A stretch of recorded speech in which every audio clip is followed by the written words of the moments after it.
Muy buenos días con todos. Eh, Les doy la bienvenida a esta clase virtual de química.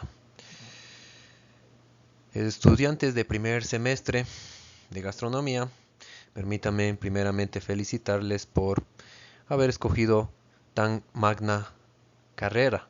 Es una carrera muy fructuosa en el ámbito laboral. El desempeño de la preparación de alimentos, platos culinarios es muy importante en la vida y en la sociedad. Básicamente, la asignatura que va de la mano es la química. Necesitan ustedes comprender cómo se dan los procesos térmicos, los procesos químicos, las transformaciones que sufren los alimentos durante las preparaciones culinarias.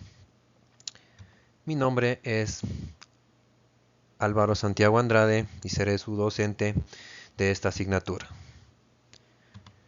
Bien, vamos a realizar la introducción explicando básicamente por qué es importante la química en su asignatura.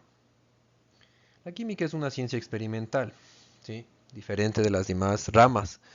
La experimentación básicamente ustedes la ven en la preparación en los platos culinarios. Hay que entender qué es la materia.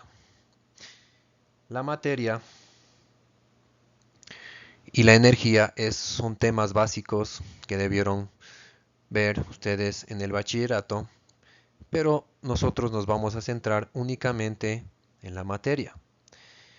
La materia, considerémosle que es básicamente cualquier sustancia, ¿ya? Cualquier sustancia que tiene forma y si tiene forma lógicamente puede tener propiedades, puede ser medida, pesada, ocupar un espacio, un volumen y lógicamente hablemos un trozo de madera, un trozo de metal y un trozo de plástico. Son materia, ¿sí? Son materia, son sustancias, pero cada una de ellas es diferente por su estructura molecular.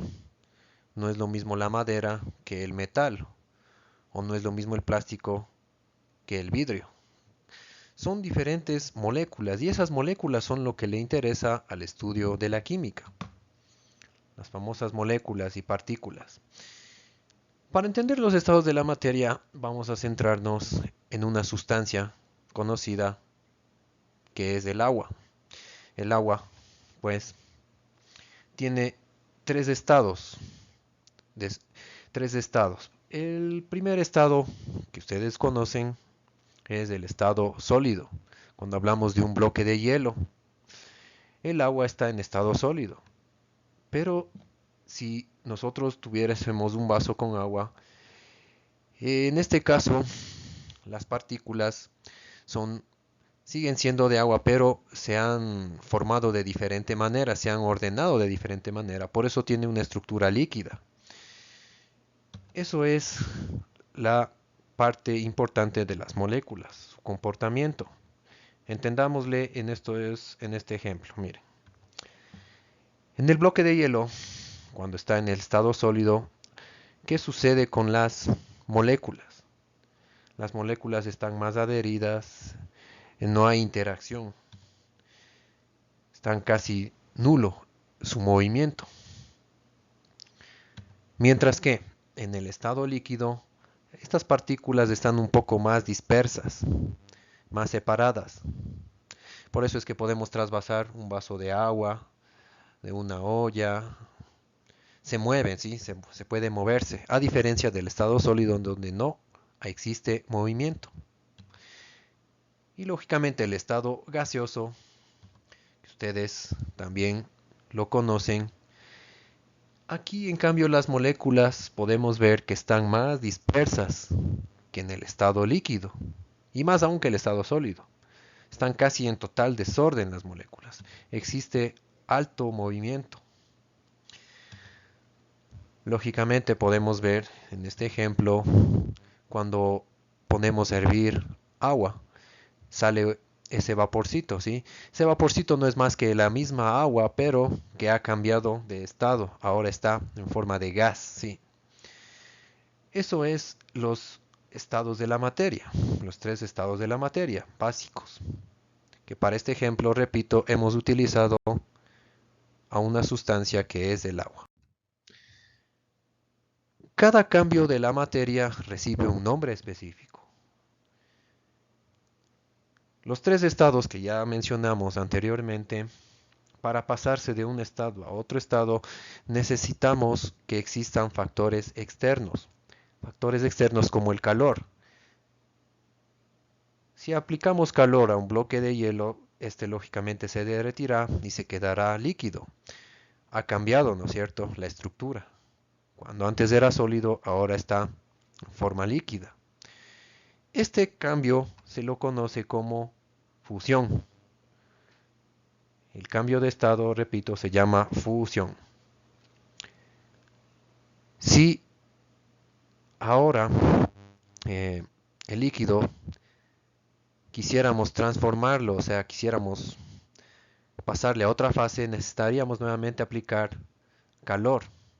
Si calentamos, si se calienta, cambiará su estado, se vaporizará. Este estado se conoce como vaporización o, como ustedes deben de conocerlo, ebullición.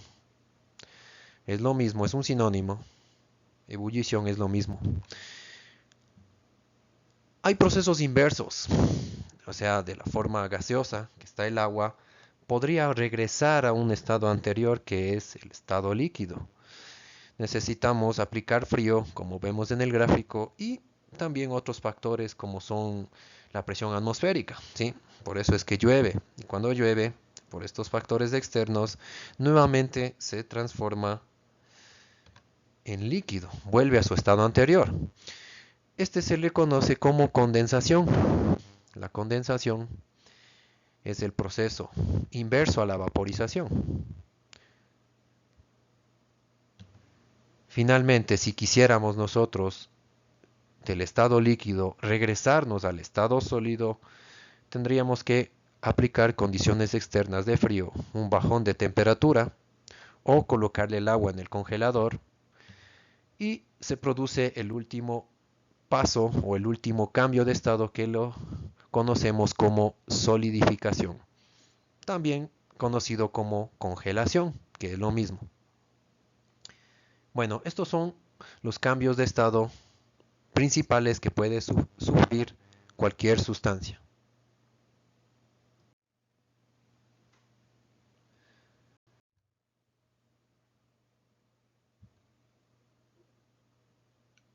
Bien, estos cambios que han atravesado cualquier sustancia, llamémosle hoy de hoy en adelante sustancia o materia, es lo mismo, obedecen a dos tipos, los cambios físicos y los cambios químicos. No es lo mismo un cambio físico que un cambio físico. Bien, cambio físico y cambio químico. Los cambios físicos, entendamos. Cuando el agua estaba congelada, el bloque de hielo que vimos anteriormente, eh, si se sometió a un factor externo como alta temperatura, pues lógicamente se derrite, ¿no? Y tenemos el agua en forma líquida. Esto es un cambio físico, ¿sí? O sea, la famosa fusión es un cambio físico. ¿Por qué es un cambio físico?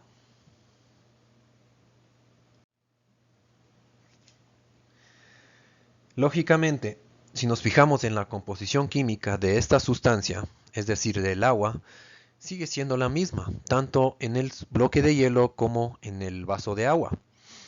Sigue habiendo moléculas de hidrógeno, sigue habiendo moléculas de oxígeno, ¿sí? Entonces, como la composición molecular es la misma, pues simplemente es un cambio físico. Muy diferente fuera que hubiera moléculas, no sé, de carbono, moléculas de helio, moléculas de sodio, de otros elementos químicos. No es así, sigue habiendo las mismas moléculas de hidrógeno y de oxígeno, que es el famoso H2O o agua. Y de igual manera, si congelamos el agua, la solidificación que vimos ya anteriormente, también es un cambio físico, ¿sí?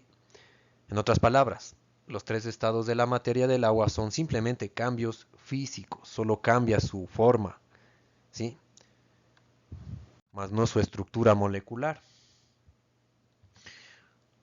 Otro ejemplo, un cambio físico, para un mayor entendimiento, es la dilatación del mercurio de un termómetro.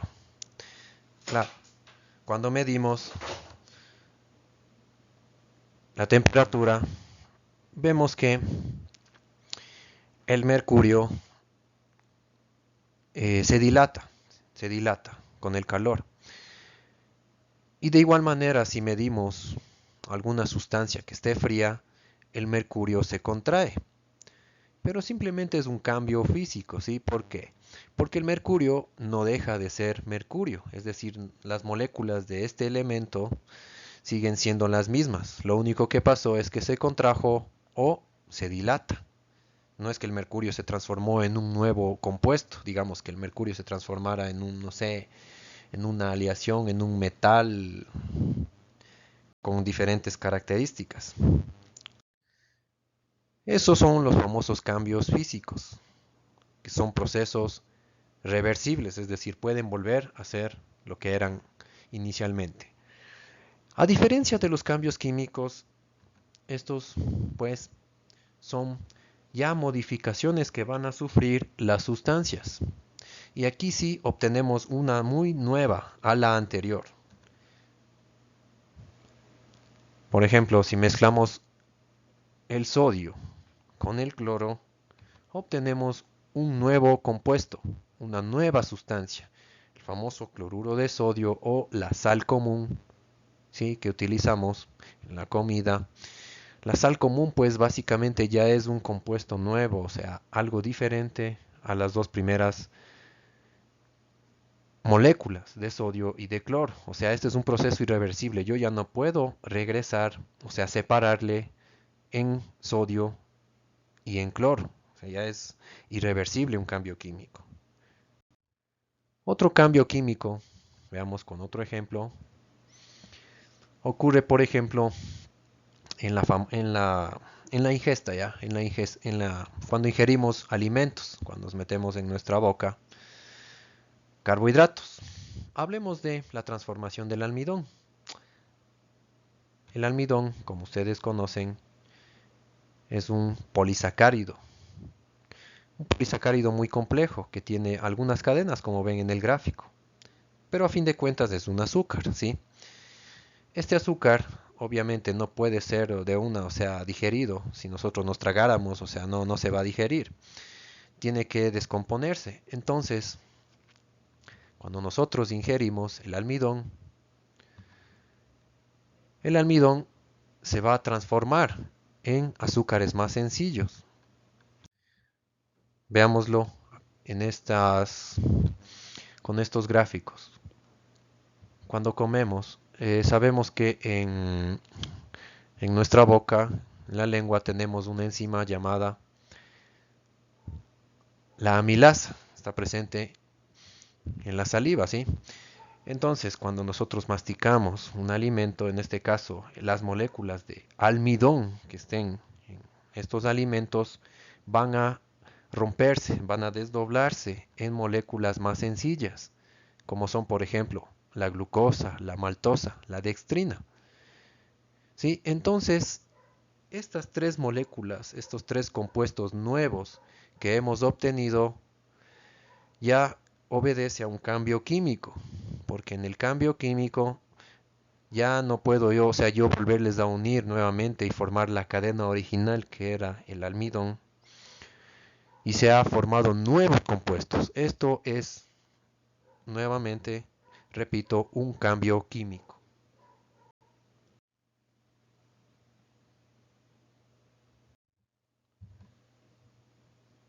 En resumen, para terminar ya esta clase, muchachos y muchachas, eh, los cambios de estado de la materia,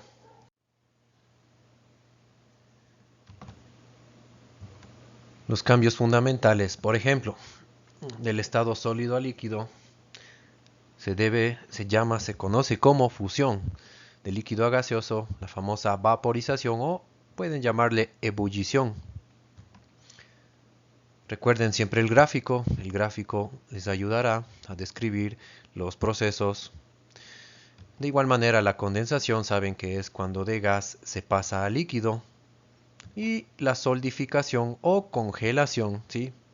Puedes llamarlo también así. También los dos tipos de cambios, los cambios físicos y los cambios químicos. Recordemos que los cambios físicos son reversibles, es decir, pueden volver a su forma original. Por ejemplo, si hacemos hervir el agua, ¿sí?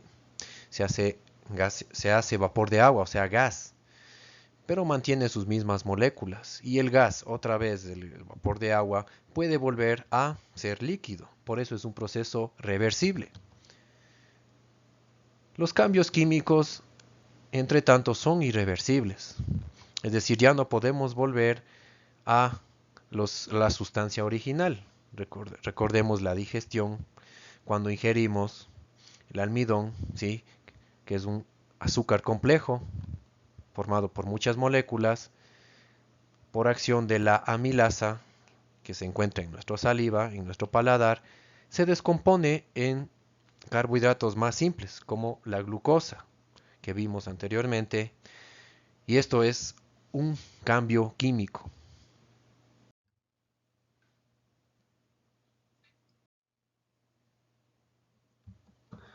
Bueno, eso es todo por la clase de hoy. Si hay inquietudes o preguntas, me la escriben en el foro que estará publicado esta presentación. Hay unas actividades que les voy a dejar en esta primera clase que ustedes deben de realizar. Esas actividades, estimados estudiantes, están en un documento que he dejado archivado para que ustedes puedan descargarlo. Este documento es básicamente un taller de toda esta clase, de toda esta explicación, que son los cambios físicos, los cambios de estado de la materia, y tiene una fecha tope, una fecha límite en la cual ustedes deben de entregarme. Más adelante haremos un grupo de WhatsApp y voy a indicarles cómo será el sistema de calificación de acuerdo a sus aportes y todos los trabajos que me entreguen ustedes. Gracias por su gentil atención, estimados estudiantes. Hasta una próxima clase.